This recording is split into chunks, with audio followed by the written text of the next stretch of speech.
Bruce, noir, orange, abuhin, berde o asul. Bilyon-bilyong taon bago tayo, nakita na ng planeta natin ang iba't ibang klase ng kulay. Batay sa mga pinakabagong tuklas, susuong tayo sa kaakit-akit na kasaysayan ng sinaunang daigdig habang nililipad natin ang mga surreal na tanawin na nilikha nito. Nagsisimula ang ating paglalakbay sa pinakalumang panahon na kaya nating balikan, mga 4,530,000 milyong taon nang nakalipas sa isang yugto na tinatawag na Adisa. Tayo ay mga 100 milyong taon matapos ang pagsilang ng sistemang solar at ang ating planeta ay katatapos lamang mabuo. Walang paraiso noon sa mundo, lahat ay tunay na impyerno. Ang buong ibabaw at kailaliman ay natunaw, binabalot ang mundo ng pandaigdigang karagatan nang naglalagablab at kumuulong lava dahil sa enerhiyang mula sa mga radioactive na materyales ng sinaunang solar system na unti-unting lumulubog sa gitna ng daigdig at nagpapainit mula sa loob. Kasama rin dito ang paulit-ulit na banggaan ng meteorite at kometa sa planeta. Kahit matindi ang mga banggaang ito, wala pa rin itong sinabi sa tunay na cataclysmic na banggaan ng ating planeta milyong taon nang nakalipas. Nang bumangga ito, parang wakas ng mundo sa isang Mars-sized na planetang embryo. Dahil sa lakas ng banggaan, daan-daang libong kilometro kubiko ng tinunaw na bato at metal ang naihagi sa kalawakan at bumuo ng malawak na singsing ng nagbabagang debris. Habang ang ilang bahagi ng nagbabagang debris mula sa disk ay bumagsak sa daigdig, ang iba ay nagsama-sama at naging buwan natin sa loob ng 100,000 taon. Sa ibabaw ng pandaigdigang magma, ang buwan ay nagliliya pa ring bola 20 beses na mas malapit kaysa ngayon. Mula sa lupa, mukhang napakalaki nito at sumasakop ng hindi kapanipaniwalang bahagi ng kalangitan. Ang lapit ng ating satellite na umiikot sa ating mundo sa loob lamang ng wala pang 3 araw. Kasama ng mabilis na pag-ikot ng ating planeta na umiikot sa sarili nito sa loob lamang ng ilang oras, nagdudulot ito ng malalakas na epekto ng pagtaas at pagbaba ng alon na nagpapabago sa anyo ng karagatan ng malapot na magma. Kaya ang daigdig ay dinaranas ang mga pagtaas-baba ng lava na minsan ay bumubuo ng umbok na ilang kilometro ang taas. Dahil sa napakalaking dami ng enerhiyang naipon, ang karadatang ito ng magma ay mananatili sa ibabaw ng mundo sa loob ng ilang 100,000 taon bago unti-unting tumigas ang lupa sa ilang bahagi. Ang pinakamaliit na piraso ng crust na nabubuo sa ibabaw ng naglalagablab na kalderong ito ay panandalian lang at mahina. Ang mga mainit na likido mula sa kailaliman ay regular na nire-recycle at tinutunaw. Ang mga bahagi na tumigas na parang malalaking balsa ng bato sa ibabaw ng dagat ng nag-aapoy na magma ay dahan-dahang lumalamig. Kasabay nito, ang apokaliptikong tanawin ng lava at liwanag ay nagkaroon ng mabigat at mainit na atmosfera, pinapalala ng mga gas na dating natunaw sa mga bato at lumalabas habang tumitigas ang mga ito. Ang malawakang paglabas ng gas mula sa nag-aapoy na loob ng planeta ay napapakarga sa atmosfera ng singaw, mainit na tubig, CO2 nitroheno, carbon monoxide, dihydrogen, methane at iba pang mga compound na may asupre. Bumabalot sa mundo ang makakapal na ulap. Mula sa kalawakan, natatakpan ang daigdig ng madilim at malabong belo, kulay abo, kayumanggi o tansong pula kung saan paminsan-minsan lang makikita ang nag-aapoy na ibabaw parang baga sa makapal na ulap.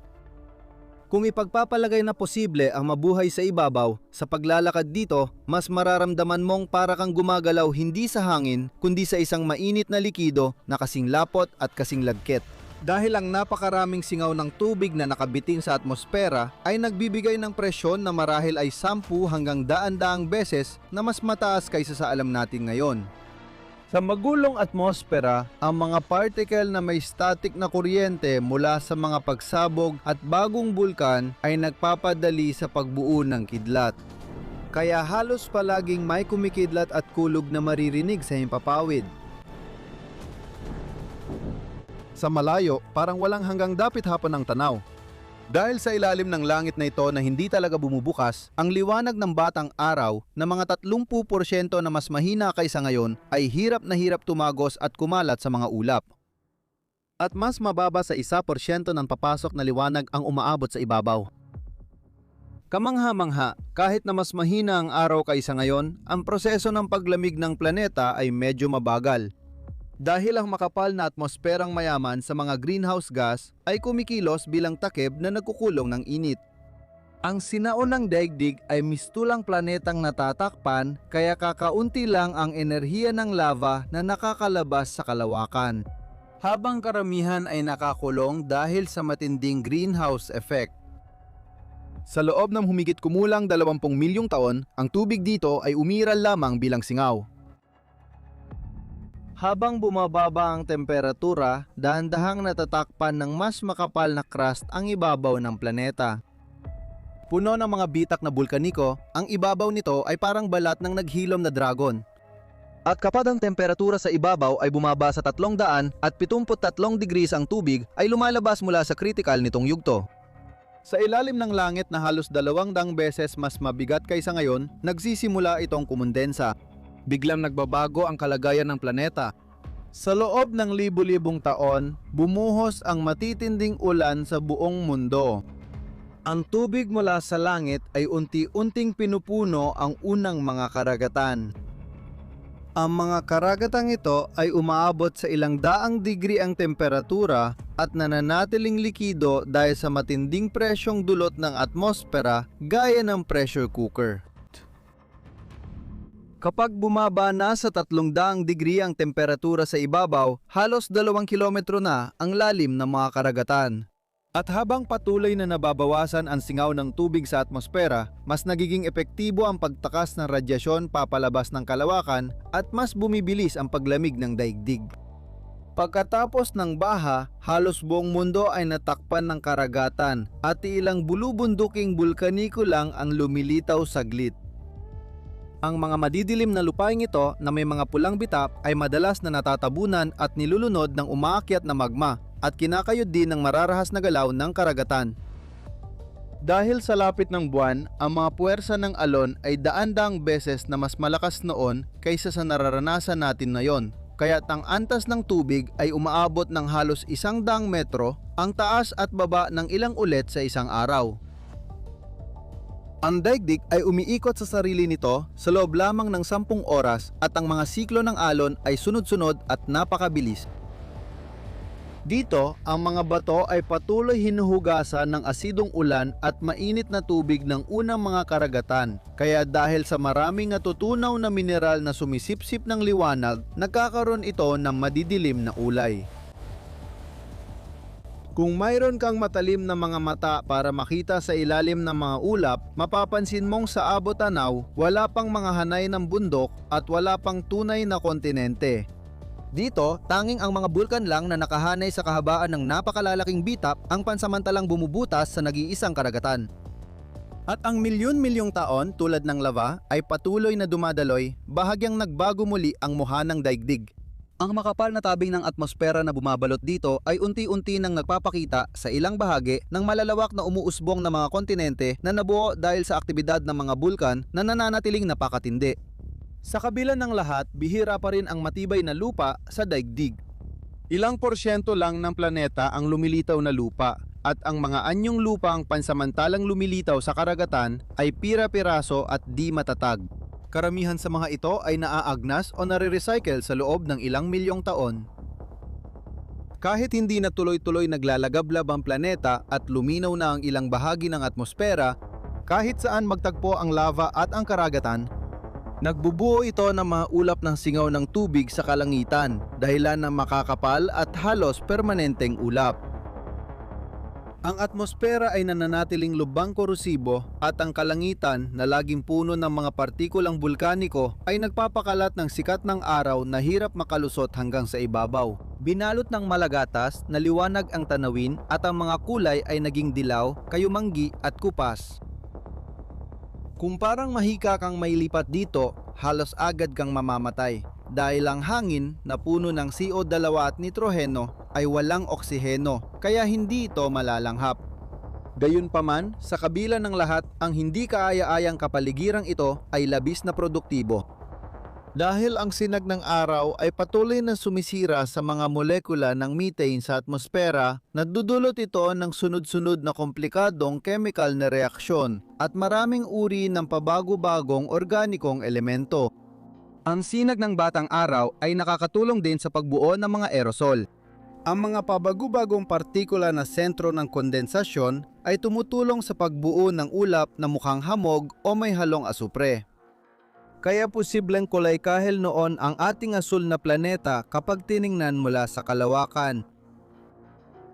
Sa mundong ito na pinangungunahan ng matinding init mula sa loob ng planeta, unti-unti nang nagkakaroon ng pagkakaiba ang mga tanawin. May mga rehiyong dumaranas ng matinding bulkanismo habang ang iba ay mas banayad at nakikinabang sa mas mapayapang kalagayan. Noong mga panahong yon, hindi lang tinatakpan ng karagatan ang malaking bahagi ng planeta, kundi tumatagos din ito sa crust na laging pinahihina at binabasag ng init mula sa loob, pagtaas baba ng tubig at mga tama ng meteorite. Kaya sa ilalim ng mga karagatan, pumapasok ang tubig sa crust. Pagkatapos, kapag tumaas ang presyon at tumabot sa daan-daang degree ang init, umaakyat ang natunaw na mga metal at dito nabubuo ang mga labasan at sistemang hydrothermal. Sa ngayon, nakatuon ang mga formasyong ito sa ating planeta sa 60,000 kilometro ng oceanic ridge na aktibo lang sa ilang bahagi. Kaya sa kabuuan, may ilang daang pangunahing lugar lamang sa buong mundo. Ngunit noong panahon ng Adisa, mas mataas ang thermal flux ng ating planeta kaysa ngayon at ang sahig ng karagatan ay puno ng daan-daang libong selulang hydrothermal na sabay-sabay na aktibo. Dahil sa mga bukas na sugat, patuloy na dumadaloy ang maraming tubig. Ayon sa makaturang partataya, noong Adisa napakabilis ang daloy ng lahat ng sistemang hydrothermal na naglalabas ng mainit na tubig mula sa kailaliman.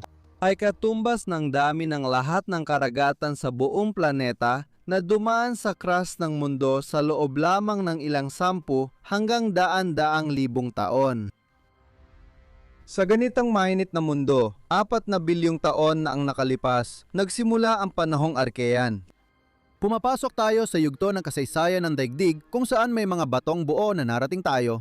Matindi pa rin ang aktibidad ng mga bulkan 5 beses na mas mataas kaysa dati.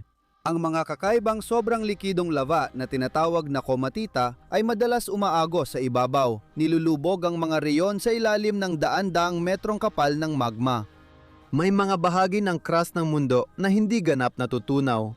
Nasa panahon na tayo ng heolohiya kung saan tinatago na ng daigdig ang mga tala nito. Noong Archean, mas galing sa langit ang panganib kaysa sa ilalim ng mundo. Nagdulot ng kaguluhan sa mga imbakan ng asteroid sa dulo ng solar system ang paggalaw ni Jupiter sa kanyang orbit. Marami sa mga nagyayelong bagay na ito ay dumarating ng hindi regular at bumabangga sa daigdig. Ang mga malalaking banggaan ay hindi nakaligtas sa ating planeta sa daan-daang milyong taon ng Ada-isa. Ngunit biglang dumalas ang mga ito. Sa loob ng halos 300 milyong taon, matindi at paulit-ulit na pambobomba ang naranasan ng ating planeta. Dahil ang mga pag-atake ng mga mabato at metalikong meteorito, pati na rin ng mga kometa na tumatawid sa orbit ng mundo, ay hindi parang tuloy-tuloy na kortina ng apoy, kundi halinhinan ng mga panahong tahimik at biglaang mga sakuna. Kaya, isang bumabanggang bagay na lampas, 10 kilometro ang diametro ay tumatama sa mundo kada 10 milyong taon sa karaniwan. Sa bawat malaking banggaan, lubos na nawawasak ang lugar na iyon. Doon sa mismong lugar kung saan bumagsak ang katawan, sa loob ng isang kisap mata, agad na nagiging singaw at natutunaw ang crust sa paligid ng punto ng banggaan. Kumukulo ang mga karagatan sa daan-daang kilometro sa paligid. Sa bawat pagkakataon, hindi tuluyang nawawala ang buhay sa daigdig at hindi rin nagsisimula ulit ang mundo. Dahil ang mga bumabanggang ito ay hindi lang mga tagapuksa, sila rin ay mga tagapagdala na nagdadala ng tubig, mga metal at mga carbon compound.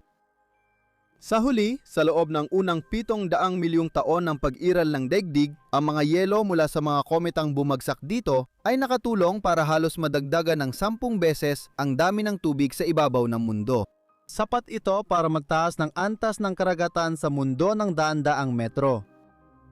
Mula sa kalawakan, tila ang daigdig ay parang dagat ng nag-aalimpuyong bulak ngayon. Puno ng makakapal at nag-aalimpuyong ulap na nabubuo dahil sa matinding pagsingaw ng mga karagatan. Dahil sa mataas na CO2 at singaw ng tubig sa atmosfera, tuloy ang matinding greenhouse effect. Ang temperatura ng hangin at tubig ay pabago-bago sa humigit kumulang 40 hanggang 80 degree. Sa milyon-milyong taon, nagnangalit at umiikot ang mga dambuhalang at sinaunang bagyo sa buong mundo, halos walang tigil. Pinalalakas ng napakabilis na pag-ikot ng daigdig na umiikot sa sarili nito sa loob lamang ng 13 oras. Ang makapal na ulap at maraming greenhouse gases sa kalangitan ay mabuti. Kung wala ang takip na ito, magyeyelo ang planeta. Dahil ang araw na bata pa noon ay may halos 80% lamang ng liwanag nito ngayon. Kung mateleport ka rito, sa unang tingin ay mukhang baog ang kakaibang mundong ito. Gayunpaman sa mikroskopikong antas, may gumalaw. Sa karagatang sumasayat sa hubad na mineral na tanawin, dito nagsimulang mag-eksperimento ang buhay. At sa mga maiinit na tubig na ito, may mga arkea na lumalangoy sa ilang bahagi na kumakain ng mga ion ng bakal kung saan nila kinukuha ang kanilang enerhiya. Ang presensya naman nilalang ito na unicellular at walang nucleus ay ganap na nababagay sa isang mundong wala pa ring oxygen. At namumuhay sila sa mga tubig na may mataas na alat at ang kanilang kaasiman ay magpapagsisi sa iyo na ipinanganak ka pa na nagpapaalala sa atin na ang buhay ay hindi nagsimula sa isang tahimik na harden. Pagkalipas ng 200 milyong taon, hindi na abot tanaw ang pandaigdigang karagatan dahil mas dumami na ang mga lumitaw na lupaing. At makikikita natin dito at doon ang mga unang protokontinente na nabuo sa mga lugar ng mga bulkanikong arko. Bagaman humina na ang mga alon dahil sa paglayo ng buwan, nakakaranas pa rin ng pagbabago sa antas ng tubig ang mga baybayin ng sinaunang kontinente na umaabot pa rin sa ilang 10 metro sa ilang lugar. Dahil sa kalangitan, 3 beses pa ring mas malaki ang ating satellite kaysa ngayon. Noong panahong iyon, madilim at berde ang kulay ng tubig ng mga karagatan. Dahil sa kakulangan ng oksiheno, nananatiling tunaw ang bakal at hindi ito nagpe-precipitate. Sa mga konsentrasyon na maaaring daan-daan hanggang libu-libong beses na mas mataas kaysa sa mga dagat na yun. Noon, parang higanteng solusyon ng metal ang mga karagatan, halos opako habang binabago ng natunaw na bakal ang itsura ng tubig. Nasa ilalim ng dilaw, abo at kahel na langit ay sumisipsip halos ng lahat ng kulay at ang natitirang kulay na nasa salamin ay berde lamang. Ngunit unti-unti, may isang bagay sa atmosfera na nagsimulang magbago nang hindi namamalayan. Sa baybayin ng sinaunang karagatan, makikita ang mga banig ng mikrobyo na nakaayos sa mga kolonya. Ang mga cyanobacteria ay nagsasama-sama para bumuo ng kakaibang estruktura at fossilized na karbonato na tinatawag na stromatolites. Sa pag-imbento ng photosynthesis, gamit ang enerhiya ng araw, tubig at carbon dioxide mula sa hangin para makabuo ng asukal habang naglalabas ng oksiheno. Ang mga anyong buhay na tila walang halaga ay magkakaroon ng malaking impluwensya sa planeta sa paglipas ng panahon. Hindi na basta tahimik na pasahero ang buhay. Nagiging isang geological na puwersa ito na kayang baguhin ang mundo hanggang sa mabigyan ito ng mga bagong anyo. Sa simula, dahan-dahan lang ang mga pagbabagong ito. Sa daan-daang milyong taon, hirap ang kaunting oxygen na nililika ng mga buhay na may isang selula na maipon sa atmosfera. Dahil natutunaw ito sa dagat, agad itong tumutugon sa bakal sa solusyon na ino-oxidize at unti-unting namumuo. Dito na pumapasok ang asul dahil luminaw ang karagatan habang nauubos ang mga metal at nawawala ang berdeng kulay. Ang mas malalim na liwanag na pumapasok dito ang nagbibigay ng kulay na alam natin. Mga 2 hanggang 2.5 bilyong taon ang nakalipas, ang dami ng oxygen na inilabas ng mga mikroskopikong organismo ay umabot sa konsentrasyon na lahat ng tunaw na bakal sa mga dagat ay namuo at lumubog sa sahig ng karagatan na nagdulot ng malalaking deposito ng kalawang. Malamang na meron kang mga bagay sa bahay ngayon na nabuo dahil sa aktibidad ng mga sinaunang anyo ng buhay na ito. Dahil 70% ng minahan ng bakal na ginagamit sa buong mundo ngayon ay nagmula sa mga formasyon ng bato na nagmula pa noong mga panahong yon. Pinaniniwalaan na ang malaking oksidasyong ito ay may mahalagang papel sa paulit-ulit na pagsisimula ng mga malalaking panahon ng yelo, mga napakalaking uri na may mga bakas na natagpuan sa mga bato mula sa panahong iyon. Sa mga yugto ng glasyasyon na tinatawag na Huronian, ang karaniwang temperatura ng mundo ay biglang bumaba hanggang sa halos buong ibabaw ng mga karagatan ay nagyayelo. Malabong direktang konektado ang pagdating ng puting pagkawasak na tumagal ng halos 300 milyong taon sa pagpapalabas ng oksiheno ng mga nabubuhay na nilalang. Dahil ang elementong ito ay tumutugon sa methane na nasa atmosfera at sa pagsara nito, bumababa ang konsentrasyon ng makapangyarihang greenhouse gas na ito at kasabay nito ang temperatura. Bagamat may bakas ng snowball earth na natuklasan, hindi pa rin tiyak ang dahilan ng pagtatapos nito, pero maaring dahil sa mga bulkan. Lumundag tayo sa panahon, mga 1.85 bilyong taon nang nakalipas, umabot na ang oxygen sa atmosfera sa antas na kayang mag-oxidize ng mga batong mayaman sa bakal sa lupa, kaya nagsimula itong kalawangin. Dahil dito, naging kulay kahel ang mga tanawin sa lupa sa loob ng milyon-milyong taon. Sa pag-atake at pagdikit ng oxygen sa mga mineral, tumulong ito para dumami ang mga ito. Mula 2,500 naging halos 4,500 iba't ibang uri dahil sa kanyang corrosive na epekto. Sa madaling salita, halos kalahati ng mga uri ng mineral na matatagpuan natin sa mundo ngayon ay utang ang kanilang pag-iral sa pagdating ng oxygen. Kasabay nito, tumutulong ang oxygen sa pagbuo ng ozone layer na sumasala sa malalakas na ultraviolet rays.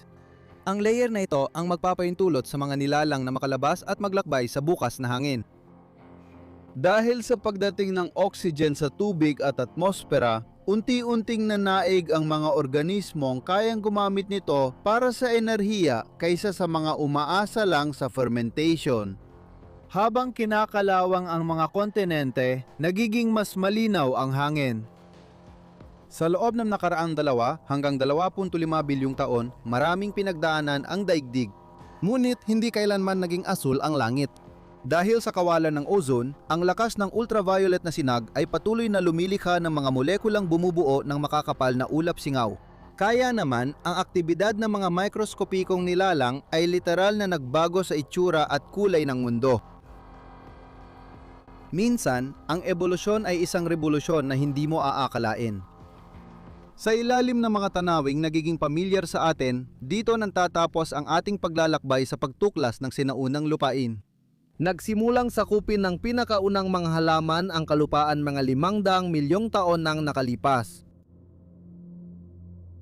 Ngayon, ang tanong na maaring itinatanong ninyo ay, paano natin nalaman ang lahat ng ito?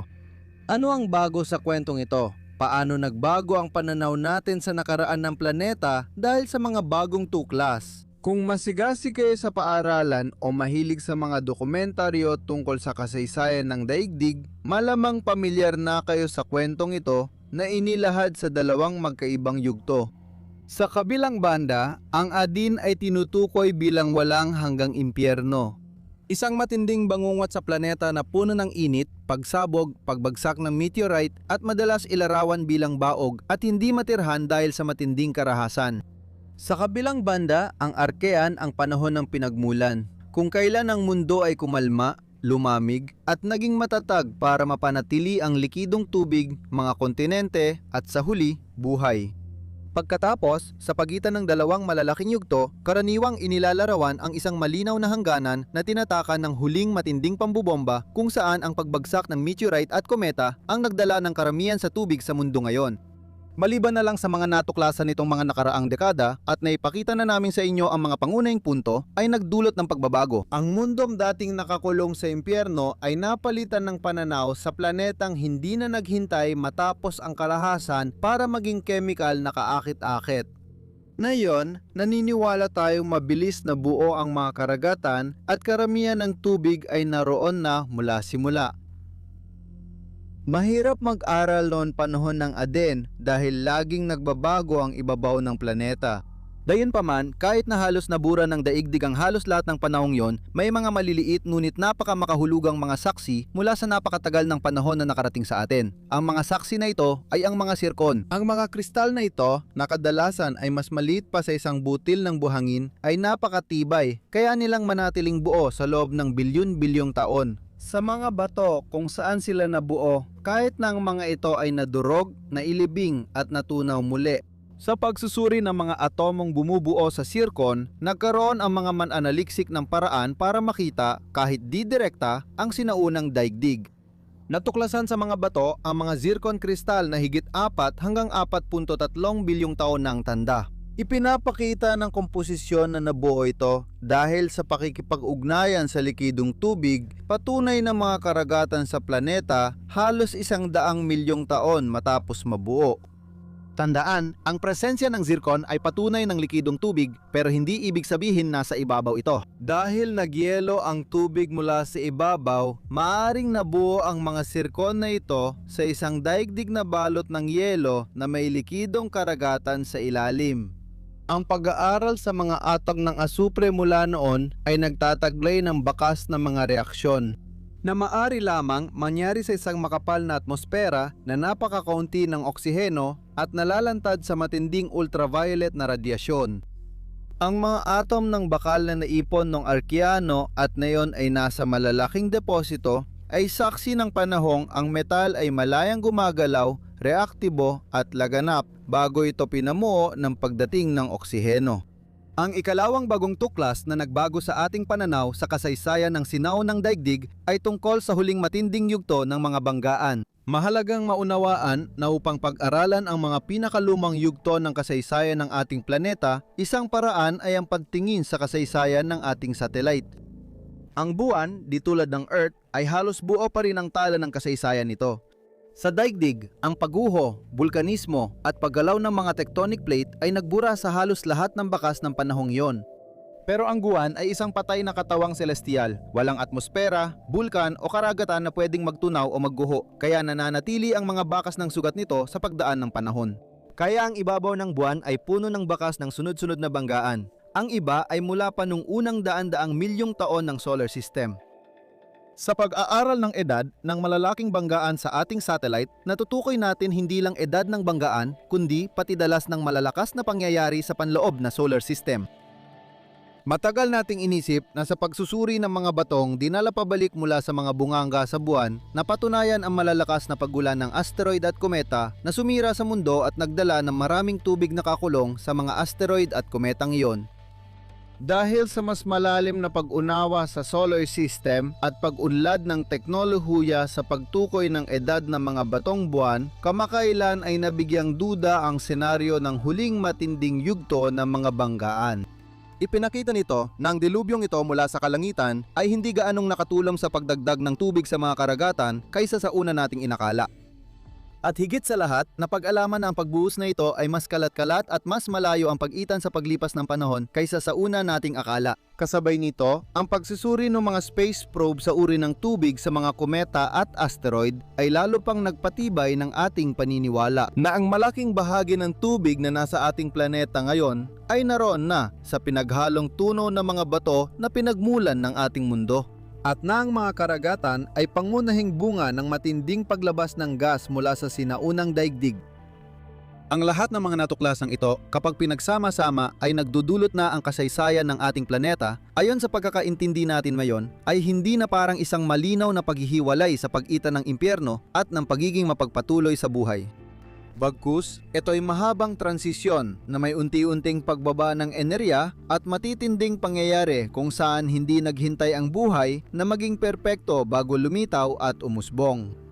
May hindi direktang ebidensya ng pag-iral ng mga kapaligirang ito na kamangha-mangha para sa akin dahil hindi ito nakasulat sa bato kundi nasa atin mismo. Sa katunayan, ang mga komposisyon ng mga kapaligiran noong nakaraan na pinag-usapan lang natin ay hindi direktang kinukumpirma sa atin sa pamamagitan ng kung paano gumagana ang buhay. Dahil lahat ng nilalang ay may alaala ng sinaunang panahon sa kanilang molecular na makinarya.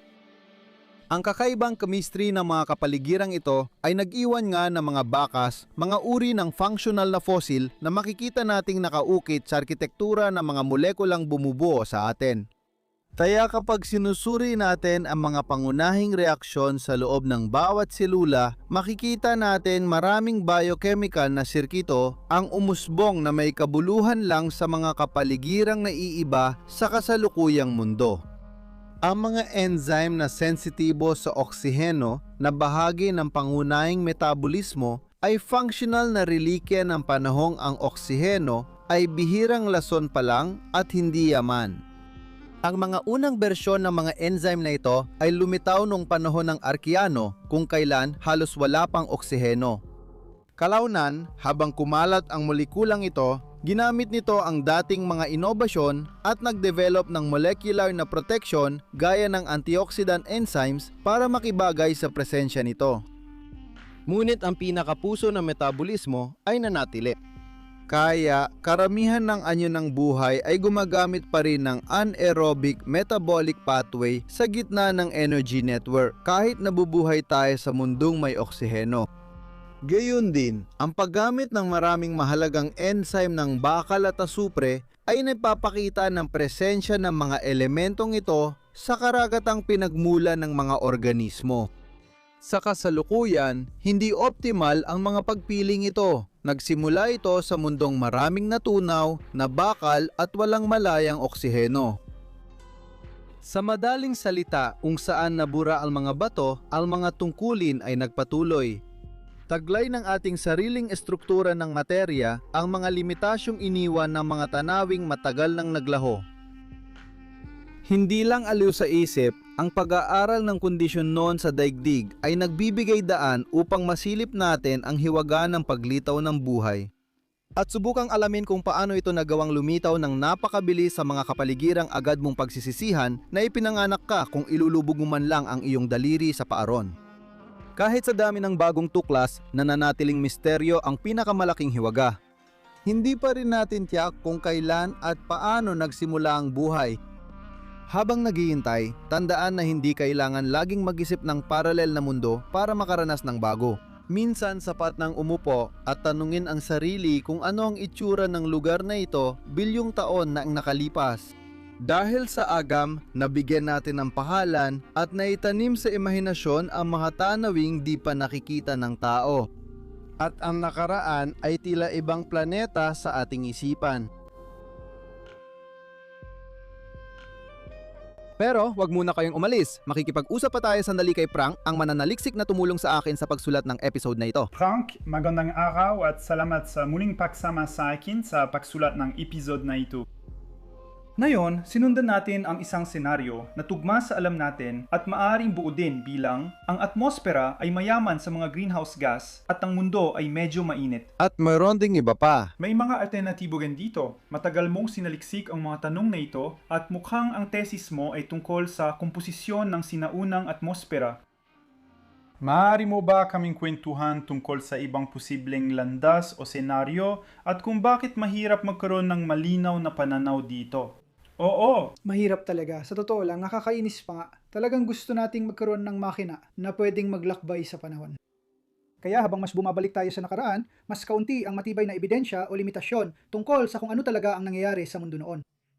Siyempre, sa buhay, mas kaunti ang fossil, mas kaunti rin ang bakas nito. Kaya hindi natin tiyak kung kailan lumitaw ang buhay. At para sa atmosfera, ganun din. Kaunti lang ang mga batayan natin.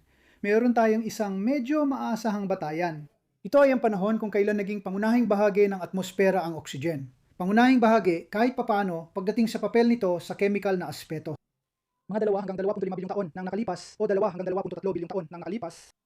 Mula sa atmosferang halos walang oxygen at epekto nito papunta sa atmosferang may kaunting epekto na. Lahat ng bakas na geological ng kanyang epekto.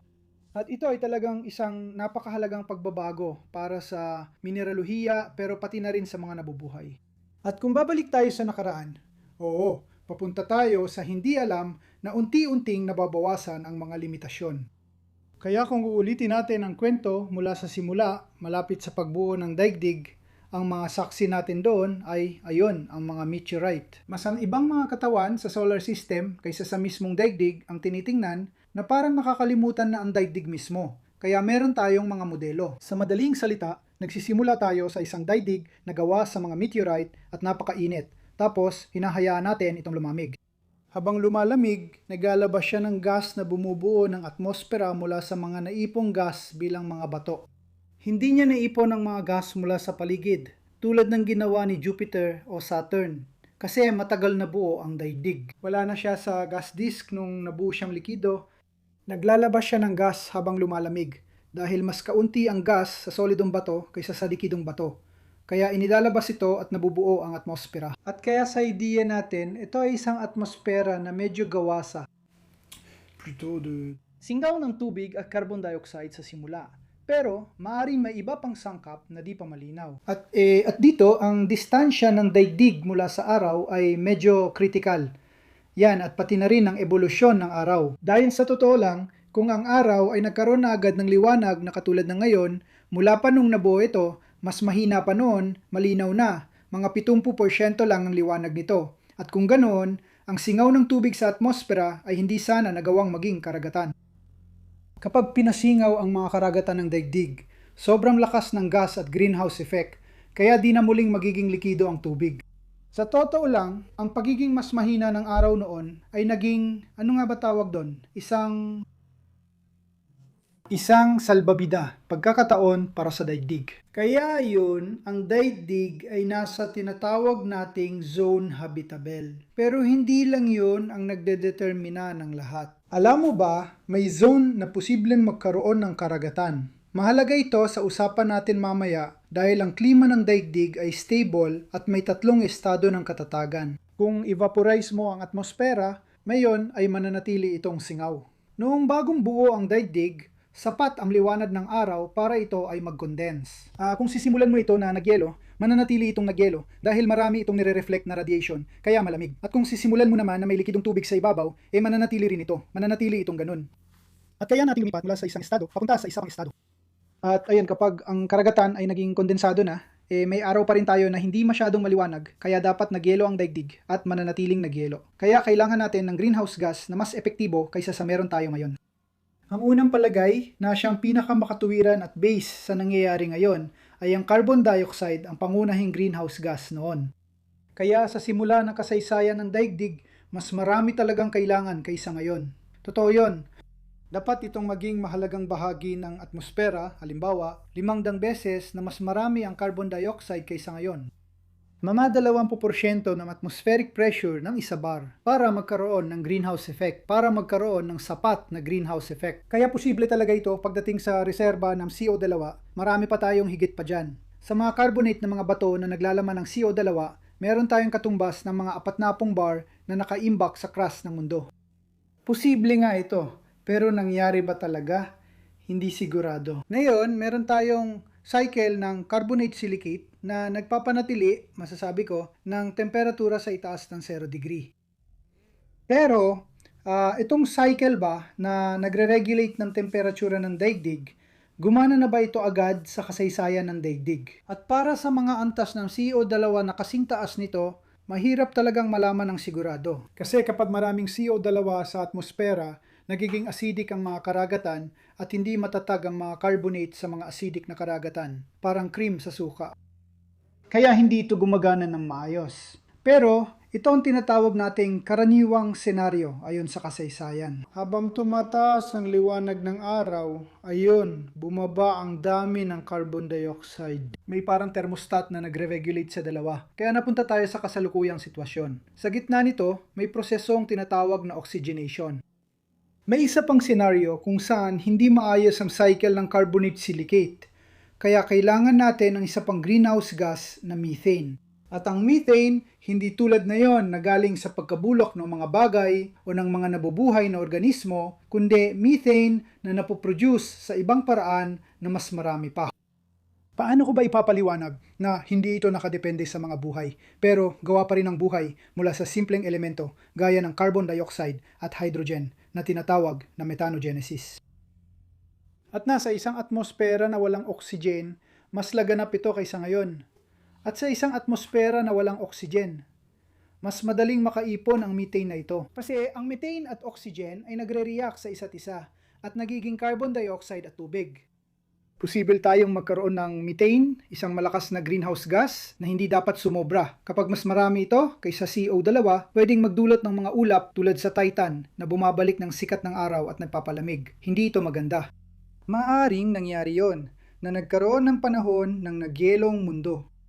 Maaaring mangyari yon, pero ayun, nananatili itong isang senaryo. Kaya may dalawa tayong senaryo, isa kung saan ang carbon dioxide mag-isa o may kaunting methane na kasama ang nagpanatili ng klima ng mundo sa taas ng 0 degrees. May likidong tubig. At iyon ay simula pa noon, malamang ay napakaaga pa. Sa ibig sabihin, ayun, maaari tayong nagkaroon ng mga kondisyon na masasabi nating maaring tirhan sa mundo ng napakabilis. Pagkatapos ng pagkakabuo nito, tulad ng ipinapakita ng mga zircon, at may mga senaryo kung saan, lalo na kung kailangan natin ng isang napakainit na mundo o kung may geological na palatandaan na nagtutulak na ang mundo, ay maaring kahit paminsan-minsan naging sobrang init. Hindi naman talaga napagkasunduan, wala tayong dahilan para isipin yon.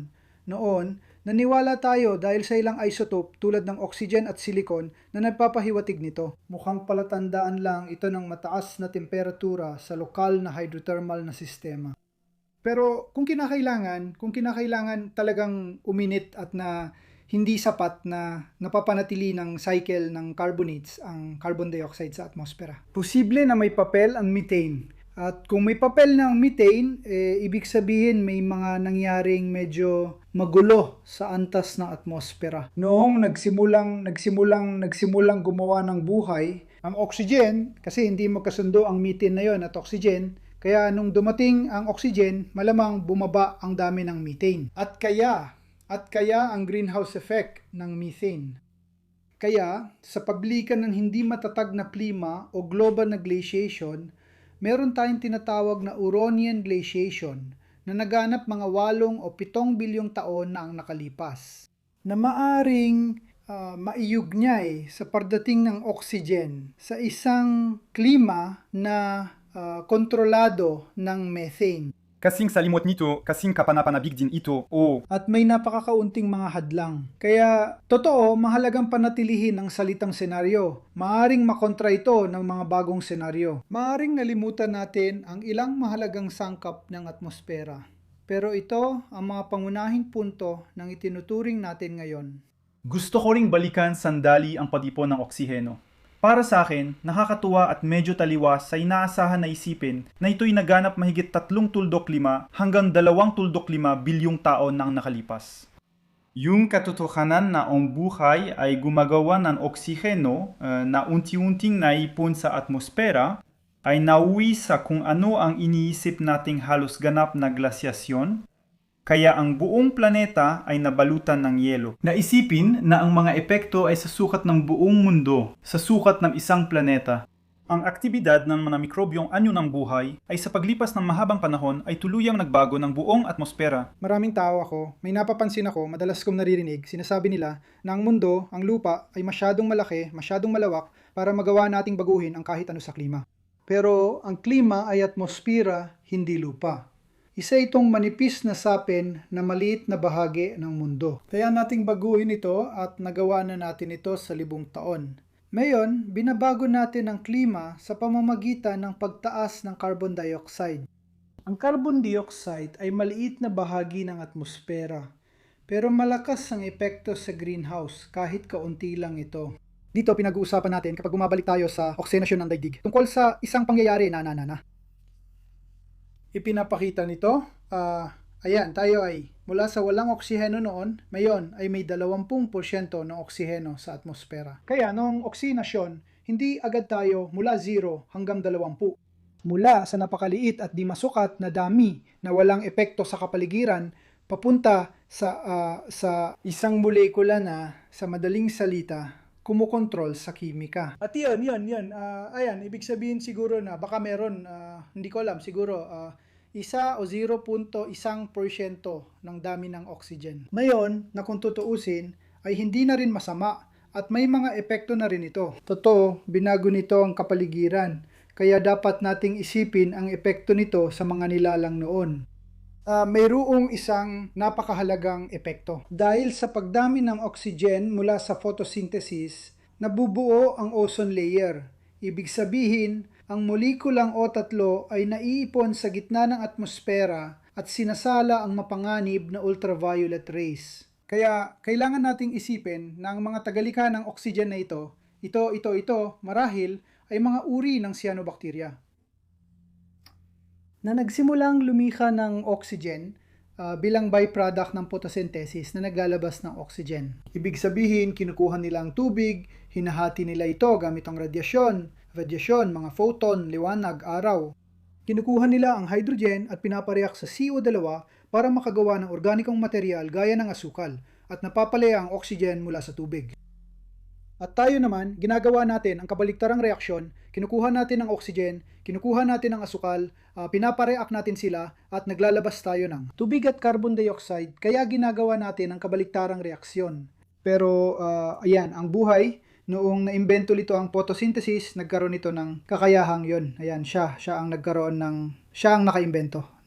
Di man magandang salita yon, pero natuklasan ng ebolusyon ang paraan na nagbigay ng malaking bentaha. Kailangan lang ng tubig. Totoo, mahalaga ang tubig at carbon dioxide sa buhay. Pero may carbon dioxide naman. Meron sa hangin. Meron ding natutunaw sa tubig. At tungkol sa liwanag, dito na nagiging medyo komplikado. Kasi nga, ang liwanag ng panahong yon ay delikado. Puno ito ng ultraviolet.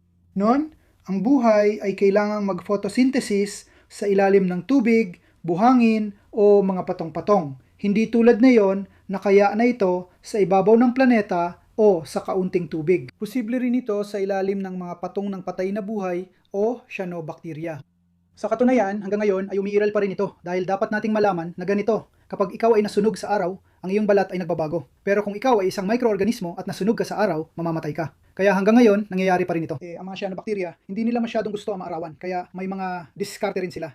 Pero kapag ang ozone ay naipon, nakakatulong ito kaya bigla sa pag-oxygenate sa oxygen, pasensya na ng atmosfera. At ngayon, ang buhay ay papalapit na sa liwanag na hindi na delikado. Iyan, positibong aspeto yan. Pero ang oxygen, isa yon, yun na. May ilang epekto ito, kaya may isa na agad. Biological ito kasi nga, ito ay isang oxidant, dahan-dahan lang. Tayo ay mga nilalang na gumagamit ng oxygen, na isang maliit na bilog na umalis. Pero ang oxygen din ang dahan-dahang pumapatay sa atin, na sanhi ng mabagal na pagkasunog at kung saan ang katawan ay nagpoprotekta sa sarili. Naglalagay tayo ng mga harang kahit saan, pinapapasok natin ang oxygen kung saan natin ito kailangan at itinataboy natin ito mula sa lahat ng iba pang posibleng bahagi ng ating katawan. Kapag kinagat mo ang mansanas, mabilis na nagiging kayumanggi yung parte na kinagat dahil sa oksidasyon. Ang buhay hindi talaga ipinanganak sa ganitong kapaligiran. Kaya kinailangan niyang mag-adapt at gumawa ng estratehiya. Isa rin ito sa mga dahilan kung bakit bumagal ang pag-usbong ng buhay, diba? At syempre meron ding aspeto ng klima, kung ang greenhouse gas ay carbon dioxide at ang methane ay gas na may napakaliit lang na ambag o halos walang papel na ginagampanan. Sa ganitong kaso, ang paglalagay ng oxygen sa atmosfera, walang agad na malinaw na epekto. Kung ang methane na nasa atmosfera ay mahalaga, kinakailangan para mapanatili ang temperatura sa ibabaw ng zero, ang buhay na naglabas ng oxygen doon ang siyang nagpababa ng antas ng methane. At ang buhay na gumagawa ng photosynthesis ay nangangailangan ng tubig at liwanag, kaya kailangan nito ng likidong tubig sa ibabaw. At mag-iilo siya kung walang sarili niyang kapaligiran at ayun. Matatapos o kahit papaano, bababa ng husto ang produksyon niya dahil isasara niya ang access sa kanyang metabolismo. Maaaring nagkaroon ng biglang pagtaas ng oxygen na naging sanhi ng mga panahon ng pagyelo. Pag nawala ang mga biological na sanhi ng pagyelo, bumabalik ito sa dati. Kaya nagkakaroon ng sunod-sunod na pandaigdigang pagyelo na tinatawag na Huronian, na maaring magpaliwanag talaga ng fenomeno na ito. Hindi ito sigurado, pero maaring yun ang ibig sabihin nito. Ito ay tugma dahil meron meron tayong napakatumpak na petsa gamit ang isang modelo. Iniisip natin na kapag nagbago mula sa isang atmosfera kung saan ang ingibabaw ang oxygen, ang chemistry. Mayroon tayong dalawang magkaibang sistema para sa asupre. Sa isang kaso, kapag may oxygen, nagiging mRNA ito. Sa kabilang kaso, nagiging decomposer ng asupre. Minya kadena ng asupre SS3 hanggang S8 at sa atmosfera. Nagiging SO2 ito, kaya nagiging kakumpetensya ng ozone sa photosynthesis. Gumagawa ito ng mga kagiliw-giliw na bagay at may dalawang uri ng isotopic fractionation. Pagkatapos ng oxygenation, may isang uri ng isotopic fractionation. Bago ito, iba naman. Ito ang tumutulong sa atin matukoy ang petsa nito. Pero bago ang bahaging ito na medyo pangwakas, merong halos kasabay ng mga glaciation ng Huronian. May mga kaunting paglihis sa isotopic signature na ito na maaring magpahiwatig na talaga ng nagkaroon ng mga oxygenation na medyo hindi naging matagumpay. Ayan, pagkatapos, ganun. Bahagi ito ng problema kasi hindi lang sa ganitong paraan na oxidize ang daigdig. Malamang ay na-oxidize din ito sa ibang paraan. Kung mahalaga ang methane sa atmosfera, posibleng na-oxidize ang daigdig dahil dinadala nito ang hydrogen sa itaas ng atmosfera. Doon ito nawala. At kaya pero yon, kung ang biolohiya ang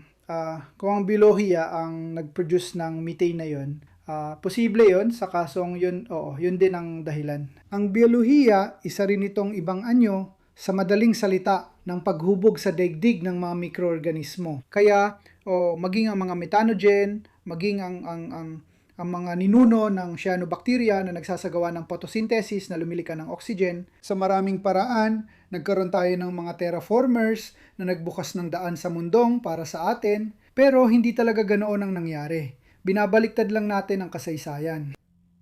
Siyempre, umayon tayo sa normal na kondisyon, pero hindi tayo narito kung iba tayo. Hindi ko alam ang ibig sabihin nun, pero binago talaga ng mga nilalang ang mundo. Nakakabighani. Kita-kits sa susunod na episode.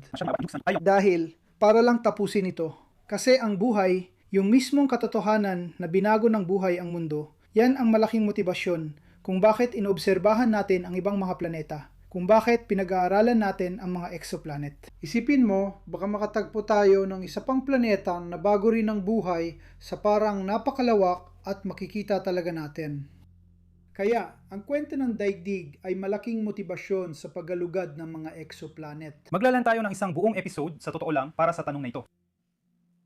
Napakaganda, ikinagagalak ko.